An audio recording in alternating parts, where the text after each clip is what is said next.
Selamat datang di Puisiku Diary. Di tempat ini, kata berubah menjadi kisah, dan setiap kisah menyimpan rahasia yang tak semua orang berani dengar. Tentang mereka yang tak terlihat, namun selalu mengintai. Selamat mendengarkan alur ceritanya.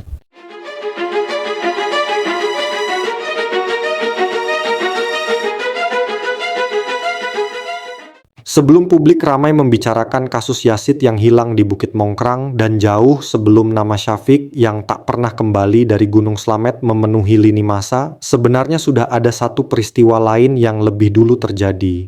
Peristiwa ini tidak banyak dibahas, tidak viral, tidak terus dibicarakan. Padahal kejadiannya nyata, proses pencariannya panjang, dan akhirnya meninggalkan luka yang sama dalamnya.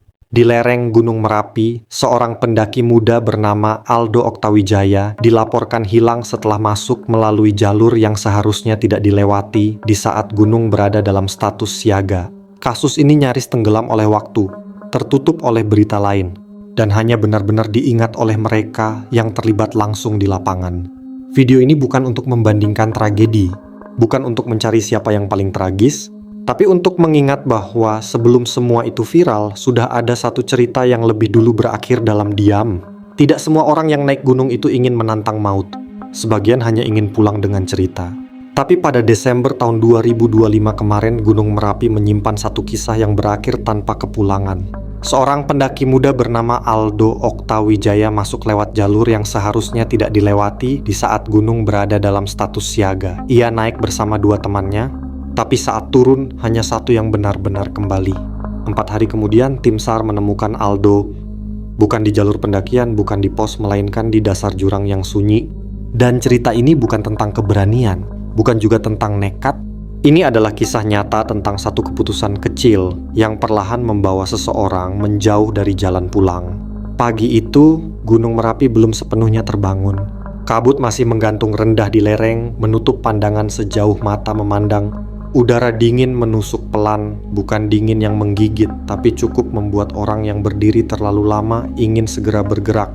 Di jalur Kalitalang, Desa Balerante, Kecamatan Kemalang, suasana masih sepi.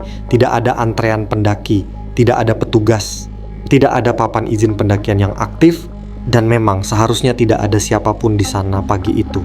Gunung Merapi saat itu masih berstatus level 3 atau siaga. Artinya jelas, tidak boleh ada aktivitas pendakian, jalur resmi ditutup, risiko tinggi. Ancaman guguran, gas, dan perubahan cuaca bisa terjadi kapan saja. Semua itu bukan sekadar aturan di atas kertas, tapi hasil perhitungan panjang para ahli. Namun pada Sabtu dini hari, 20 Desember 2025, sekitar pukul 4 pagi, 3 pemuda tetap melangkah masuk ke kawasan itu. Nama mereka kemudian akan dikenal banyak orang. Salah satunya Aldo Oktawijaya, umur 22 tahun. Aldo datang bersama dua temannya, Panji Rizkiawan dan Farhan. Mereka bukan pendaki profesional, tapi juga bukan orang yang benar-benar awam. Seperti banyak anak muda lainnya, mereka ingin menaklukkan Merapi. Ingin sampai sejauh mungkin. Ingin melihat apa yang tidak bisa dilihat orang lain. Mereka memilih jalur Kalitalang, jalur yang dikenal indah tapi juga berbahaya. Jalur ini bukan jalur pendakian resmi, tidak ada pengawasan, tidak ada pos tetap, tidak ada sistem pelaporan keluar masuk. Sekali masuk, semuanya bergantung pada diri sendiri. Di awal pendakian, suasana masih terkendali, langkah mereka ringan, obrolan masih terdengar. Lampu senter menembus kabut tipis. Jalur tanah dan pasir vulkanik terasa akrab meski licin di beberapa titik. Dari kesaksian yang kemudian disampaikan Farhan kepada tim SAR, perjalanan naik berlangsung relatif lancar, tidak ada kejadian aneh, tidak ada tanda bahaya yang terasa langsung. Masalah baru muncul saat mereka sudah terlalu jauh naik. Menjelang siang, kondisi mulai berubah, kabut semakin tebal, angin naik turun tanpa pola, visibilitas berkurang drastis. Di Merapi, nah ini bukan hal langka, cuaca bisa berubah dalam hitungan menit. Jalur yang tadi terlihat jelas bisa tiba-tiba menghilang. Mereka sempat mencapai area Pasar Bubrah. Bagi pendaki Merapi, nama ini bukan sekadar tempat. Pasar Bubrah adalah zona terbuka dengan material vulkanik lepas, luas, dan sangat mudah membuat orang kehilangan orientasi. Tidak ada jalur tunggal, banyak cabang kecil. Salah langkah sedikit saja bisa membawa seseorang menjauh dari rute utama. Disinilah keputusan paling krusial diambil. Mereka memutuskan turun. Bukan karena panik, tapi karena merasa kondisi tidak ideal untuk melanjutkan. Ini sebenarnya keputusan yang tepat. Namun masalahnya bukan pada keputusan turun, melainkan cara dan jalur yang mereka ambil. Saat turun, mereka mulai terpisah. Tidak ada yang tahu pasti bagaimana urutannya, tidak ada rekaman, tidak ada saksi lain. Yang tersisa hanyalah potongan cerita dari satu orang yang akhirnya selamat. Farhan dalam kondisi kelelahan dan bingung memilih jalur yang menurutnya benar. Ia turun lebih cepat. Saat menoleh ke belakang, dua temannya masih terlihat, tapi semakin jauh. Kabut menutup pandangan. Suara tidak lagi terdengar jelas. Di gunung, jarak puluhan meter saja bisa terasa seperti dunia lain.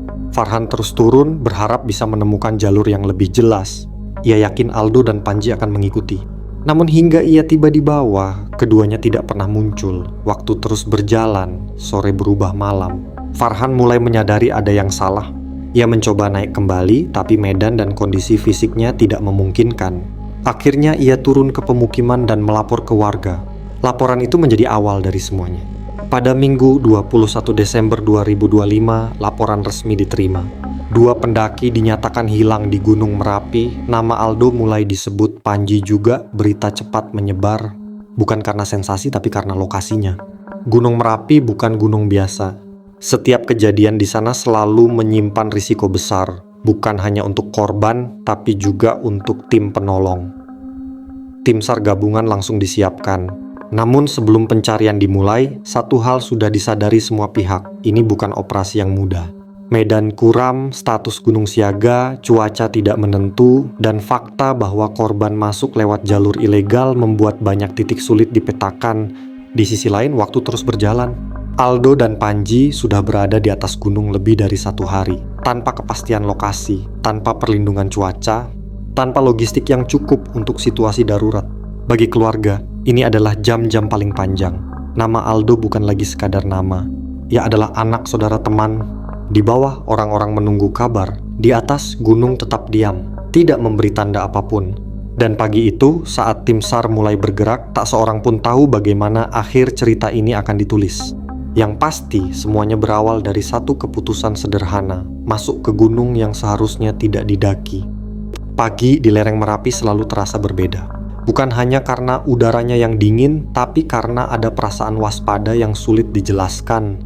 Apalagi pagi itu, Minggu 21 Desember 2025, ketika puluhan orang berkumpul di posko Sapu Angin, Kecamatan Kemalang. Tidak ada wajah santai, tidak ada canda berlebihan. Semua datang dengan satu tujuan yang sama, mencari 2 orang yang belum turun dari gunung. Nama mereka sudah dicatat sejak awal briefing, Aldo Oktawijaya, Panji Rizkiawan. Tim SAR gabungan mulai berdatangan sejak subuh. Ada Basarnas, BPBD, TNI, Polri, pengelola Taman Nasional Gunung Merapi, relawan lokal, hingga warga yang mengenal medan. Jumlah personel tidak sedikit. Tapi di Merapi, jumlah bukan jaminan. Yang paling menentukan adalah waktu dan cuaca. Briefing pagi berlangsung singkat tapi serius. Peta dibentangkan, jalur Kalitalang ditandai, area Pasar Bubrah dilingkari. Beberapa titik rawan jurang diberi tanda khusus. Dari laporan Farhan diketahui bahwa ketiganya sempat turun dari Pasar Bubrah sebelum akhirnya terpisah. Itu menjadi petunjuk awal. Namun masalahnya Pasar Bubrah bukan satu titik kecil. Itu adalah area luas, terbuka, penuh material vulkanik lepas. Jejak kaki mudah hilang, arah bisa menipu, dan jika seseorang terpeleset, jurang tidak selalu langsung terlihat. Pencarian dibagi menjadi beberapa Search and Rescue Unit (SRU). Masing-masing punya sektor sendiri. Ada yang menyisir jalur turun utama, ada yang menyusuri sisi kanan lereng.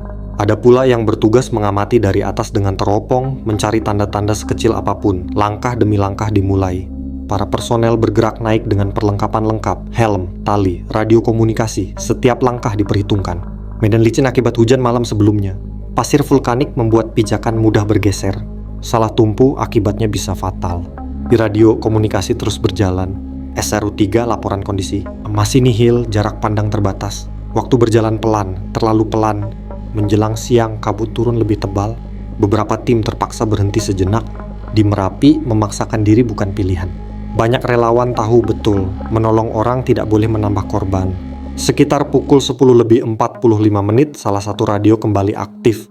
Suara di ujung sana terdengar lebih cepat dari biasanya. Ditemukan 1 survivor. Semua mata di posko langsung tertuju ke arah radio. Yang ditemukan adalah Panji Rizkiawan.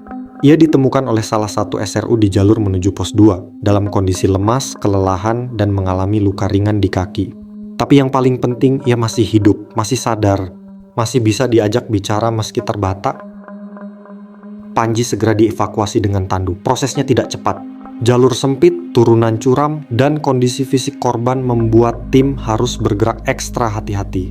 Setiap beberapa meter mereka berhenti, mengatur napas, mengecek kondisi Panji. Saat tiba di posko, Panji langsung mendapatkan penanganan medis.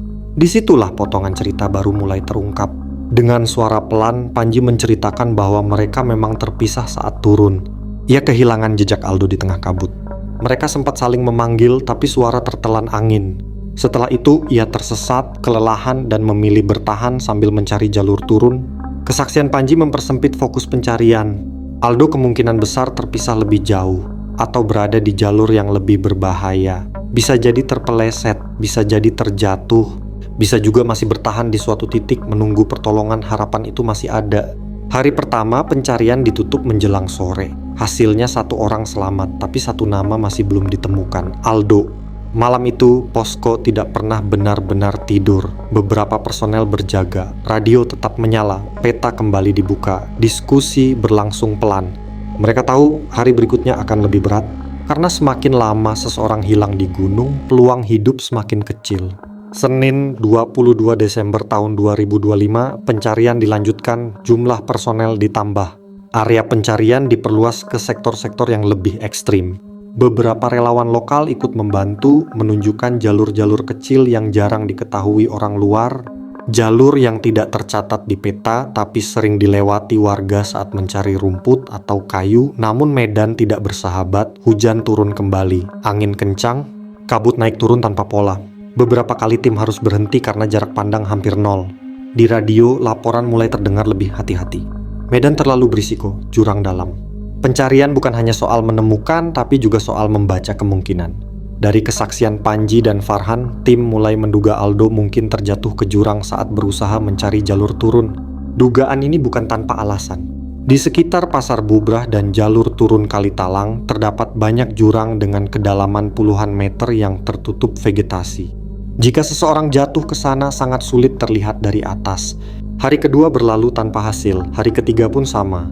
Namun satu hal tidak berubah, tim SAR tetap naik setiap pagi, menyisir, mengamati, mendengarkan. Tidak ada teriakan, tidak ada tanda, hanya gunung yang terus diam. Di posko, suasana makin sunyi. Nama Aldo terus disebut dalam laporan, terus diulang, seolah dengan menyebutnya keberadaannya bisa lebih dekat. Dan tanpa banyak kata, semua mulai memahami satu hal. Pencarian ini tidak lagi berpacu dengan waktu, tapi dengan kemungkinan terburuk. Petak. Hari keempat, pencarian dimulai tanpa banyak bicara. Rabu pagi, 24 Desember 2025, udara di lereng Merapi terasa lebih dingin dari biasanya. Kabut masih turun, tapi tidak setebal hari-hari sebelumnya. Beberapa personel SAR menyebut kondisi ini sebagai waktu yang jujur. Saat kabut sedikit membuka, gunung memperlihatkan apa yang selama ini ia sembunyikan. Tim SAR kembali berkumpul di posko sejak subuh. Briefing dilakukan lebih singkat, tidak ada motivasi panjang. Semua sudah paham tugas masing-masing. Fokus pencarian hari itu diarahkan ke sektor bawah dan area jurang, khususnya di kawasan Pronojiwan Sapu Angin. Area ini termasuk salah satu titik paling berbahaya di lereng Merapi. Kontur tanahnya curam, dipenuhi semak, dan memiliki jurang dengan kedalaman puluhan meter. Salah satu anggota SAR sempat berkata pelan, kalau korban jatuh di sini, kita harus benar-benar teliti. Pukul 8 pagi, beberapa SRU mulai bergerak. Langkah mereka lebih lambat dari hari-hari sebelumnya. Bukan karena ragu, tapi karena semua tahu satu kesalahan kecil bisa berakibat fatal. Tali pengaman dipasang, setiap perpindahan posisi selalu dikomunikasikan lewat radio. Di gunung sunyi seringkali menjadi pertanda. Sekitar tengah hari, salah satu SRU yang menyisir jalur bawah jurang melaporkan temuan awal. Bukan tubuh, bukan pakaian, hanya jejak yang tidak biasa, rerumputan yang rebah, tanah yang tampak tergeser, seperti ada sesuatu yang pernah meluncur turun. Tim berhenti. Koordinator lapangan segera mendekat. Mereka tidak langsung menyimpulkan apapun. Di Merapi, banyak hal bisa menipu mata, batu jatuh, longsoran kecil, atau sekadar bekas hewan. Namun naluri para petugas mengatakan ini harus dicek. Salah satu personel diturunkan perlahan ke bawah jurang menggunakan tali. Gerakannya hati-hati. Setiap beberapa meter, ia berhenti, mengamati, lalu melapor lewat radio. Suasana di atas nyaris tanpa suara. Lalu sekitar jam 2:12 sore, radio kembali berbunyi. Suaranya pelan, pendek, tapi cukup untuk membuat semua orang di posko terdiam. Korban ditemukan. Tidak ada teriakan, tidak ada sorak. Karena semua sudah paham arti kalimat itu, Aldo Oktawijaya ditemukan di dasar jurang dalam kondisi meninggal dunia. Lokasinya sulit dijangkau. Kedalaman jurang diperkirakan sekitar 50 meter. Dari posisi tubuh korban, tim menduga Aldo terjatuh saat mencoba mencari jalur turun. Tidak ada tanda-tanda korban berpindah jauh setelah jatuh. Semua menunjukkan bahwa kejadian itu berlangsung cepat. Di radio, laporan disampaikan dengan nada profesional tapi berat korban MD. Posisi aman untuk evakuasi dengan teknik vertikal. Evakuasi dimulai. Ini adalah bagian paling berisiko dalam operasi SAR. Bukan hanya karena medan, tapi karena kondisi psikologis tim. Menurunkan dan mengangkat jenazah dari jurang bukan pekerjaan ringan. Butuh fokus penuh. Tidak boleh ada emosi yang mengganggu. Beberapa personel turun bergantian. Tali disiapkan. Anchor dipastikan kuat. Setiap pergerakan dihitung. Proses evakuasi memakan waktu berjam-jam. Di atas, rekan-rekan SAR menunggu dengan sabar. Tidak ada yang mengeluh. Tidak ada yang mempercepat. Semua bergerak sesuai prosedur. Karena di kondisi seperti ini, keselamatan penolong sama pentingnya dengan korban. Menjelang sore, jenazah Aldo berhasil diangkat ke atas. Tidak ada tepuk tangan, tidak ada kata-kata heroik, hanya helaan napas panjang. Beberapa personel menunduk sejenak, ada yang memalingkan wajah, ada yang diam sambil memegang helmnya. Aldo kemudian dibawa turun dan dievakuasi ke RSUP Dr. Soeraji Tirtonegoro Tegalyoso untuk proses lebih lanjut sebelum diserahkan kepada pihak keluarga. Operasi SAR resmi dinyatakan selesai.